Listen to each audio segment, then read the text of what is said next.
Welcome to the Mission First People Always podcast.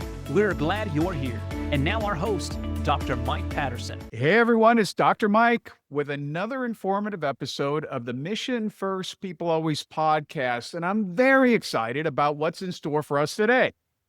In the past, I've had authors, scholars, coaches, consultants, business executives, you name it, on the show, and all have brought us great insight about leadership, teamwork, and achieving results. But I have never had a professional athlete on the show before, and I've always wanted to get that high-level athlete's perspective on success and how they got there, and today is the day. It is a first for the Mission First People Always podcast, and I have no doubt that this athlete turned leadership consultant and coach is going to bring us a fantastic perspective on leadership, performance, personal growth, resilience, all the stuff that we tune in for and we want to learn about. So today, my guest is Clifford Starks. He's a former professional UFC fighter with a 14-5 record. I think I've got that right. Turned leadership coach and consultant. So to all of the UFC fans out there, you're welcome. And to those who aren't into UFC, hold on, don't go anywhere because Cliff is going to help you elevate your performance. So a little more about Clifford. As a professional business consultant, Cliff brings his sharp focus on mastering fundamentals and his talent for asking powerful, transformative questions that push leaders beyond their limit. He empowers clients to unlock their deepest potential, showing up as their best selves with confidence, clarity, and a relentless drive to achieve their highest visions. Whether in business or life, Clifford's guidance helps leaders elevate their performance and transform ambition into lasting impact. And I love that lasting impact piece. Clifford Starks, welcome to the Mission First People Always podcast. I'm glad you're here. Yeah, thank you. Appreciate you having me, Dr. Mike. If I had a bigger production budget, Cliff, we would have done this together in person, perhaps in a gym or even in a cage. And I can guarantee you that would be the only reason for me to climb into a cage is to do an interview. But maybe you could show me some moves or we could spar a bit, but sadly, or perhaps fortunately for me, that wasn't in the budget. So we're just going to talk about leadership, about your journey, and I'm going to pick your brain about mental toughness and resilience because I know you've got some things to add to this conversation. So I'm going to stay in one piece and we're going to start talking. And I want to start talking about you and your journey. How does one end up as a professional UFC fighter? Clearly, you're a bright guy, an educated guy. Just tell me about your pathway to where you are now. Yeah. So what even got me started in that journey, my grandfather passed away when I was 5. And I remember being really, really terrified about that, knowing like it gave me a realization that one day I'm going to die too. Like it scared the crap out of me. And I didn't know it at the time, but I was literally coaching myself through my own process of if I'm going to die, I'm going to live a life worth living. And so that's what I focused on doing, was living life to the fullest that I could live it at.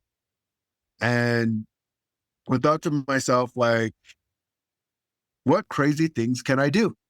Because we tend to notice the crazy things make us live. Like, it's like, wow, was a lot.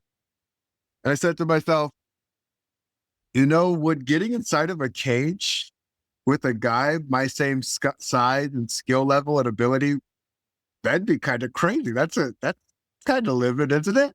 And that's really crazy, Cliff. Yeah. Just from my perspective, that's absolutely nuts. Yeah. Just feel like, I'm not going to get in there. I know where I won't get in. And would I think something, right? I think about it and then I go, I'm going to give it a try. let's see what happens. And I got inside the cage and ended up doing better than I thought I was going to do. And I'm like, I maybe could make a profession out of this.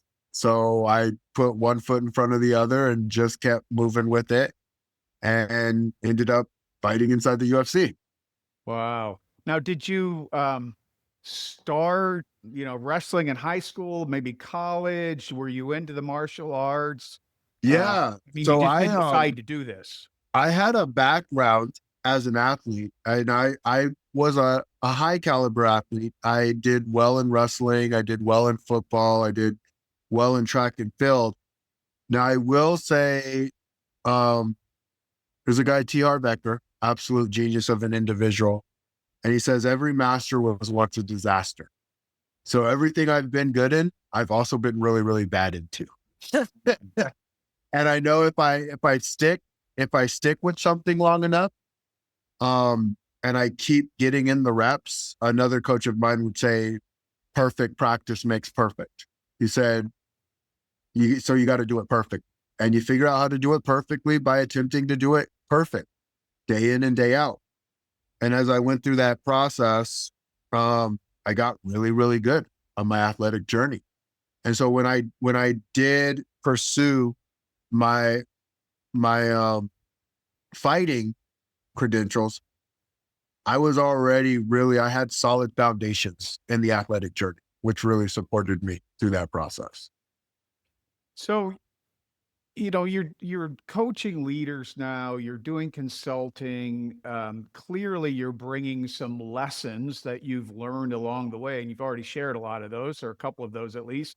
Tell us, what was it like to climb in that cage in front of a crowd of screaming people, going Yeah. nuts for the first time, looking across and seeing a guy that wanted to knock your head off? How scared were you, or were you scared? It's exciting. It's exciting. And here's the thing. The brain can't tell the difference from anxiety and excitement. It just knows that it's a feeling that you, right? So if you're anxious, you're like, I'm shaky, feeling uncomfortable, a little bit nervous. And if you're excited, you're like, oh, I'm getting ready to go. I'm a little bit nervous. I'm shaking. And it's the same exact. So I would prepare myself to be excited for the moment I was getting ready to have. And I also had to be aware of the dangers too. Like the dangers are there. You can't hurt yourself. You can get in a really bad spot really, really quickly.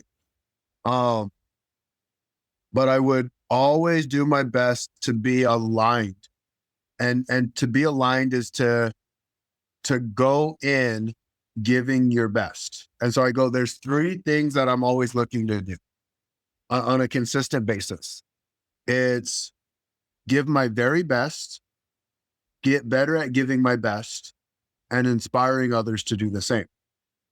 And the inspiring others to do the same, I didn't know I was doing that in my fighting journey as much as I do now. I did have another lesson that I wanted to teach other people, and that was teach people how to love. And I had one person say, how could you teach people how to love if you're punching each other in the face? And I go, it's Great not like question. we haven't, we did. It's not like we haven't signed a contract. We signed a contract to do that. Like we knew what we were getting ourselves into. It wasn't like, oh, I didn't know we were doing this. So it's a bonded contract. And there's a saying, your ABCs. And your ABCs are your agreements, your boundaries, and your communications. What are the agreements? What are the boundaries? What are the communications? Well, in a fight, a good fighter knows that they're there to do their best and they want to win the fight. And they also know the other fighter is looking to do the exact same thing. Like, I want to show my best and I want them to show their best. And we get to learn something as we're going through the process. Now, I did think that just telling people, hey, you got to love one another. I wanted a stage to speak on. And so when I could speak, I could say, hey, everybody, it's important that we love one another. And maybe that was from a Rocky movie. I don't know. Like, there was some reason why I wanted to do it that way. And I've learned and I've grown so much from my journey that I realized like, oh, love is something that you're learning to be very intentional and specific with, and asking the right questions, getting people to take the right actions, moving into the journey they want to move into, and stepping into their arena, because we're always stepping into an arena. We just sometimes don't know which arena we're stepping into. So you made a couple of points that I think are fascinating, and I want to circle back and just highlight them for the audience. Mhm. Um, you said that anxiety and excitement, I think you used the word anxiety, are Yep. very similar. And Mhm. so you talked about those similar emotions, or the reaction your body has is the same actually when you stepped into the ring for the first time, but we can harness that when we're doing hard things, Yep. like we're about to get up and speak publicly. Some people get very anxious about that, and we can harness that positive emotion as we do something that we find challenging, like speaking in front of a large audience, giving a presentation, meeting with a difficult client. That's important. And I want people to know that. And then secondly, this idea of ABC, I've never heard it expressed that way.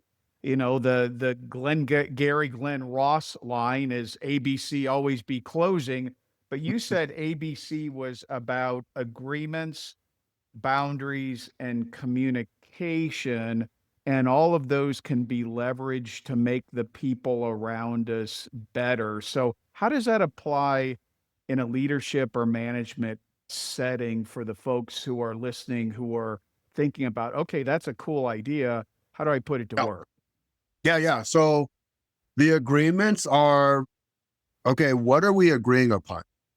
And what one of the most powerful things is, we agree on transaction, but are we agreeing on transformation? And transformation is that emotional feeling like, why are we tied to this? It's not just about, well, I'll pay you this for doing this. Like, no, it's so much more than that. And really getting down to the nuts and the bolts of what an agreement is. What are we agreeing to really? Like asking those really good questions. And then the boundaries, like what do people stand for and what don't they stand for? Being able to ask that question and being able to get a real honest answer. And what I've learned on my journey, the more intentional I am with my boundaries, the easier my life is for me and the people that I'm around too. Because if I pretend like I have a boundary that I don't have, it makes life kind of sticky on both ends. And so it's really getting into like asking the questions, hey, what do you like? What don't you like? And be honest without fear of, well, if I don't get this, or if I don't do this, or if I don't have that. And then the communication is, what are their communication styles? And I ultimately say, I'm always a question from the reality that I want to get. And so if I don't have the reality that I want, I know I haven't asked myself the right question, or I haven't asked others the right question. And so one of my mentors say, questions hook the mind. And when you ask a question correctly, that can lead to transformation. So, Cliff, give us an example of a question that really captures us and helps us dig deeper and hooks us, as you just said. What's the right kind of question to do that? And is that something we do with ourselves, or we need a coach to come alongside us and help us with, or is it a bit of both? I would say a bit of both. So there's one question that I love to ask. And surprisingly enough, I realize it doesn't get asked enough because people really have to sit and stew on the answer. And that question is, what do you want in your life? And I usually ask that question again, what do you really want in your life?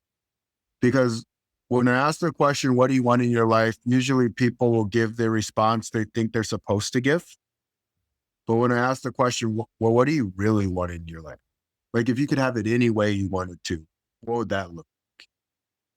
And then the guard starts coming down and they start actually talking about what they really want in their life instead of what they think they can have. They're two different things.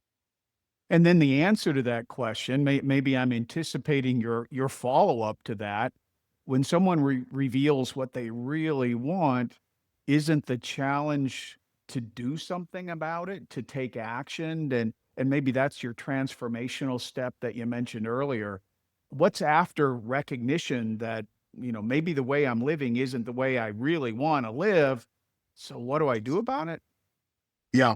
So depending on how they say it and the tonality of what they're saying, I might even ask a question like, so why don't you have it yet? Or have you Yeah. attempted to get it? Yeah. I like that. Yeah. Now, do you, I'm imagining let's paint a picture of maybe a real world scenario for someone. Someone is promoted into a management position, Hmm. or you're an entrepreneur and you're doing your business and you're bringing on some team members to expand and grow your business. Do you recommend that leaders stand up in front of their team members and say, "Hey, here are my ABCs. Here's what we're focused on. Here's the mission that's guiding us. Here's our North Star. Here are my boundaries, and here's how I want you to work with me, and I'm going to work with you. Let's get clear in our communication." Are we that overt about it? That's a great question. And I'll share an interesting thing with you. What's one of your favorite foods? Fruits? Foods. Foods. FOOD. Yeah. Okay, let's say a really good steak. A good steak. All right. Now let's pretend I'm a vegetarian. Like I don't eat steak, right? If I come in and I go, all right, I will not have steak eaters on like they just, oh my goodness, steak is the most disgusting thing to me. I don't know why a human being would ever eat such a thing.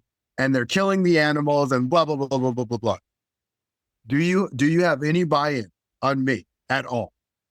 Yeah, I'm probably thinking I'm in the wrong place. Yeah. Yeah. So what I would do is I would learn about you. So you actually take the time to learn about me. And I think like, yeah, I'm going to be, oh, I am this person. I have done this, this, and this, and I'm so amazing and people should do this. And this is why you're going to be led by me.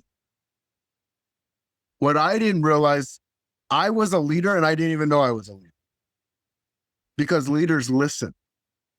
And that's what I did a really good job at doing was listening to other people. And what I learned was the more I listened to others, the more they listened to me. And I'd get their buy-in, not because, oh, you're just like me, but you get me. Because people want to get got before they attempt to go somewhere with someone else. Yeah, and that's really showing respect and honor for the other person. And anybody that's listening to the show knows that I am all about bringing out the best in others and expressing value in other people and the those on my team and those who are there to work with me. So I appreciate that. Um, Cliff, I want to talk about your fighter's formula. And I know you do training, you're a coach, you're a consultant, and people are going to be able to find you and your work because all your contact information is going to be in the show notes. You got a newsletter, the I think you call it the Warriors Report that we're going to Mhm. put out there and encourage people to sign up for to stay connected with you. But I think a big part of your work is really based on this fighter's formula, and it's a framework for leadership and performance. Tell the audience a little bit about that. Yeah, yeah. So what I realized, so the game is a game of energy.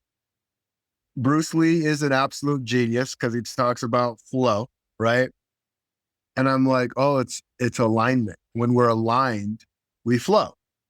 When we're not, we don't flow so much. And I know what it feels like to flow, and I know what it feels like not to flow. I've been in both scenarios. And when I'm connecting with someone, I say there's three areas to align. We align our mind. So how are we mentally showing up? How do we forecast things? How is our strategy? We align in heart. Are we passionate? Are we purposeful in what we're doing? Are we intentional with where we're going? And we align in skill set. Do we have the skills to even make this a reality? Or don't we have them? So if we don't have them, do we have to find them? Does someone else have the skills that we need to get to the reality that we want to create? Or do we have to go create those skills ourselves? And when we're aligned in those three areas, that is success. And I look at success as success is fulfillment, feeling fulfilled internally, and achievement, getting the results that you're looking to get in your life. Yeah, it sounds a little bit like what Coach John Wooden used to tell his players: be the best you can be. Work on satisfying yourself, and then the results are going to come. Yep. The coach wasn't focused on the opponent. He was focused on getting his team prepared to be their best. It sounds like that's kind of what you're saying. Yeah. Yeah. Like as I've gone through my journey, um, I like looking at who created top of the top of the top and why were they able to do it? Right. And I look at Tony Robbins says success leaves clues. And ultimately I did not realize I love high performance is very interesting to me. I love optimization is very interesting to me. And I know there's a high performer in every human being. It exists in all of us. It's just and I'm generalizing right now, but people tend to look outside of themselves because they think success is somewhere outside of them when it's always inside of them. The discovery is about discovering inside of you. Because when you're aligning with something, that also means you're not aligning with something else. It means you're standing up for what you stand up for. Sometimes that can be a little bit scary. Indeed. I've got to ask this, Cliff. We're talking about high performance and how you love high performance, and it's inside all of us. But sometimes even high performers lose or get beaten in a particular endeavor. And you lost 5 professional fights, Mm, according to what the internet says. Um, how did what did you learn from those? I don't know if it's even fair to call them failures, but Yeah. losses. Yeah. What did you learn from those experiences? How did you bounce back from those? Did they fuel you in some way? Did you learn more from the lost fights than the won fights? Tell us about dealing with loss. Yeah. So I I am fueled by everything because it allows me to be the leader that I can be. Good, bad, or indifferent. I'm going to learn something. There's always an opportunity. Just like they say, there's two sides to a pancake, two sides to a coin, two sides to a pan, two sides to a head. Hmm. And I get to choose what I'm going to look at. So everything is an opportunity. And there was one distinctive loss that was really, really big for me and really big for a client of mine. I got, again, knocked out on live television. That's the one thing I did not want to happen. I was like, all right, whatever happens, I don't want that to happen, especially in the UFC, because they replay it. And it happened. And it was embarrassing.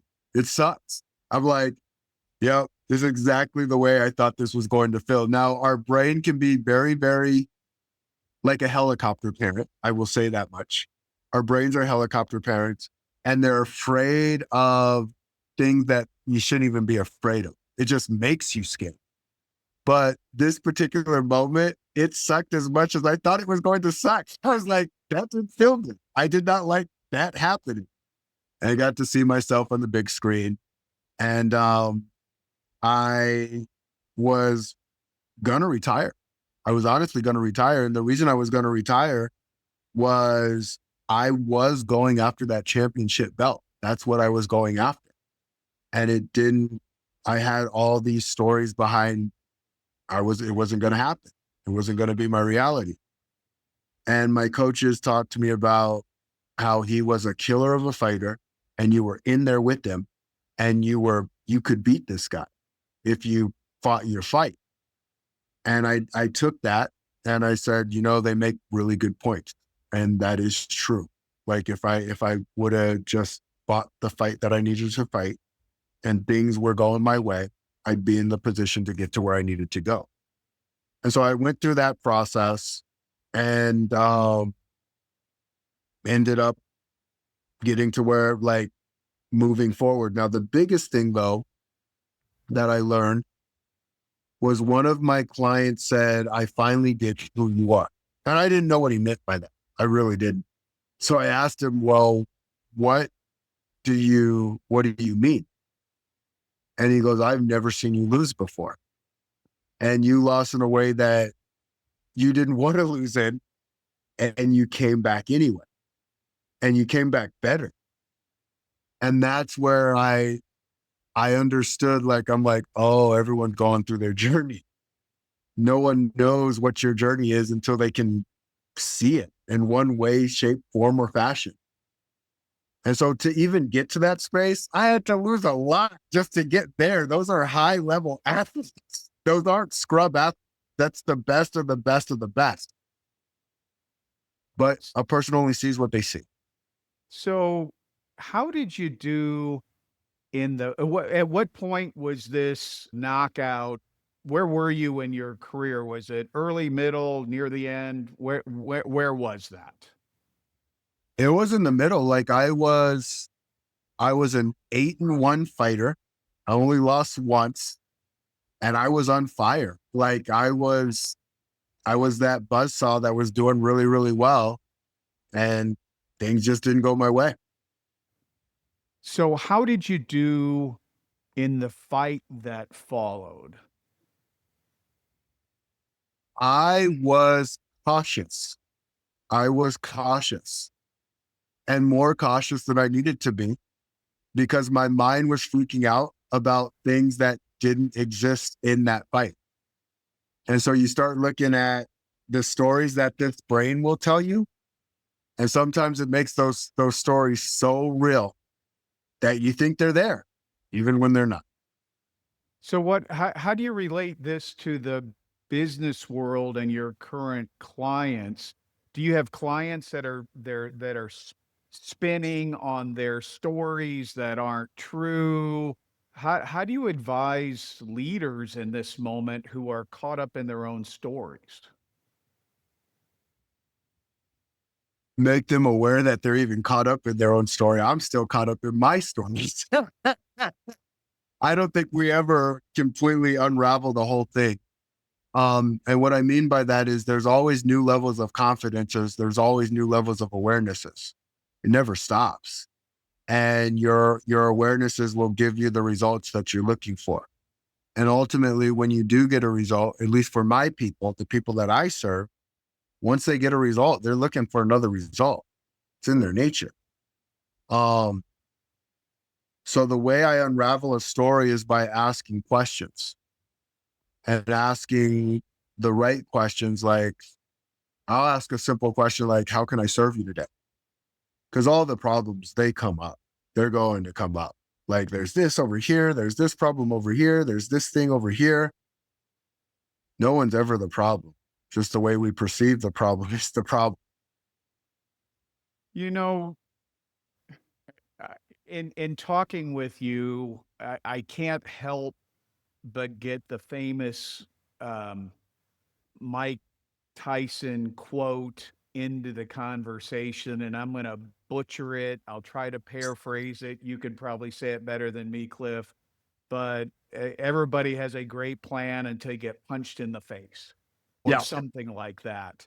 You've had some personal experience with the reality of that, I'm sure. Yeah. How does that idea apply in business? I mean, we should have a great plan, but then we've got to be ready to pivot, right? Because the market's going to hit us with something we're not expecting. The president's going to announce tariffs, and we maybe weren't anticipating that. We lost our best salesperson, et cetera, et cetera. We get punched in the face sometimes in business. What advice do you have for people who are getting punched in the face right and left these days? Yeah. So, and Lauren Archibald actually quotes, the quality of your life comes down to the quality of your questions. Okay. When I'm getting punched in the face, and I will, I have, and I will again. The same with everybody else. I ask myself the question, well, what do I have? Now, the first time you get punched in the face, that's kind of hard to ask that question because you're getting punched and you're like, oh God, somebody save me. Yeah. But when you can stay into a state of, well, what do I have?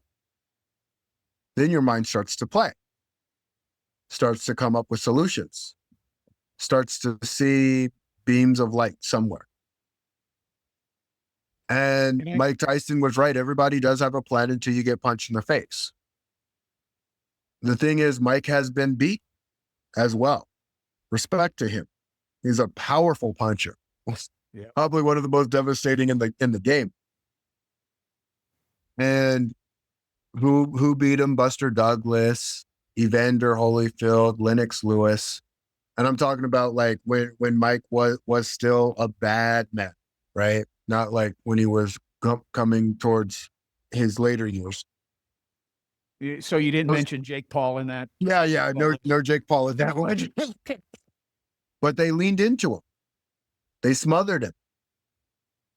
They did have a plan, even when they got punched in the face. They were expecting to get punched in the face, and they had a plan. And they had been very, very trained athletes to be able to deal with that kind of devastation. He was fast. And I mean, the way he can hit you so fast. There were times he'd hit you to the body and then uppercut. And it was so fast, you only saw one of the punches. Wow. Yeah, I mean, he was a wrecking machine. And you look at it and you go, resilience, just to what you're talking about, to your leaders, to your managers, resilience. What do I have? And it's the coolest thing because when you can actually do something, not just for everybody else that you serve in being able to do that, but yourself. When you're able to show up and go like, holy crap, I freaking pulled it off. Yeah. Yeah. Cliff, let me give you an opportunity to talk a bit about your work, because I do want people to reach out to you, to connect with you, to follow you on social, to get your newsletter. Who is you've used this expression, how can I serve you? Mhm. Who are the people that you serve? What kind of client do you feel like you can be of greatest service to? Um, who should connect with you? Yeah. So I'm looking for high performers, people who are either performing at a high level already or people who want to perform at a high level. People are like, you know what? I'm not living up to my full potential and I want to live up to my full potential. And I want to work with people who want to build a legacy, something that's past them, something that can outlive them, because I want my message to outlive me, to be like, okay, Clifford physically isn't here anymore, but his message is still here. And so if you're a leader and looking to create massive impact in your life and it resonates with you, would love to have a conversation. Awesome. I've got two more questions for you, Clifford. The Yeah. first one is, here's the penultimate question.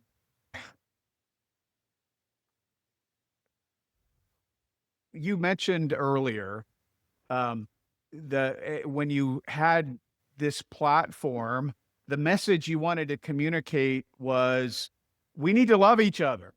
Mhm. Did you feel like you got that message out there? And why was that particular message so important for you to communicate and for people to hear? Yeah, that's a great question. So I feel like I get the message out there on a regular basis because of how I show up. I go, am I showing up in a loving way? Am I listening? Am I asking deep questions? Or am I allowing people to ask deep questions of me? I know what it feels like to really, really be loved. And I really had to love myself in spite of other things that were happening, because kids can be cruel. It can happen. And when you love yourself, when you truly love yourself, it it allows people to reflect, and it spreads outwardly to everybody else. Like when you're a person who truly values themselves, for instance, I love a big steak, right? You say, I love a big steak. If I really love myself, and I am a vegetarian, which I'm not because I love a big steak too. We've But if got I that in really, common. absolutely, 100%. If I really love myself, you loving what you love shouldn't affect what I love. It actually allows me to listen to you. Love allows me to listen. And so when I'm in a loving space, I can listen. So I'm able to listen at a deeper level. If I'm not in a loving space, I can't hear anybody. It's just loud chatter, noise. Everybody's wrong and bad, and no one knows what they don't know what I'm dealing with. They don't know the problems and the situations that I've got. That doesn't serve them, and it doesn't serve anybody else. And so I know the world will be better because I focus on me as a person of ownership. And when I take ownership, it allows others to take ownership in their life. Well, Cliff, I had no idea that I was going to be talking to an MMA professional UFC fighter about love Yeah. today. Yes. But but I'm kind of glad we got there, because Yeah. I think we do need more love in the world, love for ourselves and each other.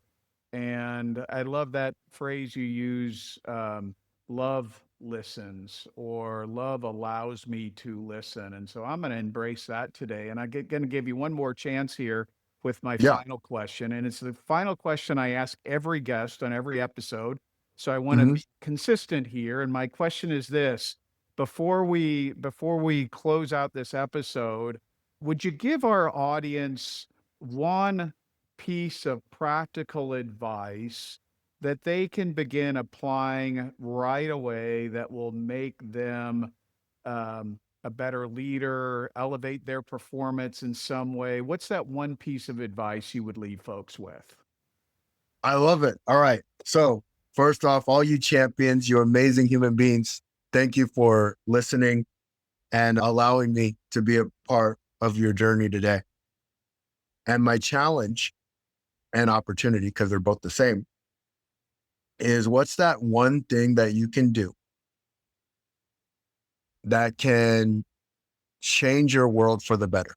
The one thing that you can do that you should do, because we all know what we should do to an extent. Like, I know I should probably listen to this person, or should probably do this, or should probably get on this thing. Look at not what it will do for you, but what will happen if you don't do it. Mm. Because our brains go with pain a lot more than they do with pleasure. And if we go like, I know tomorrow, ask yourself, what happens if I don't do Great, great challenge to all of us and an opportunity as well. So, Clifford, thank you for being a great guest on the Mission First People Always podcast. Ladies and gentlemen, what we've learned today is he is a fighter and a lover. it? Yes. And he's a guy that asks great questions.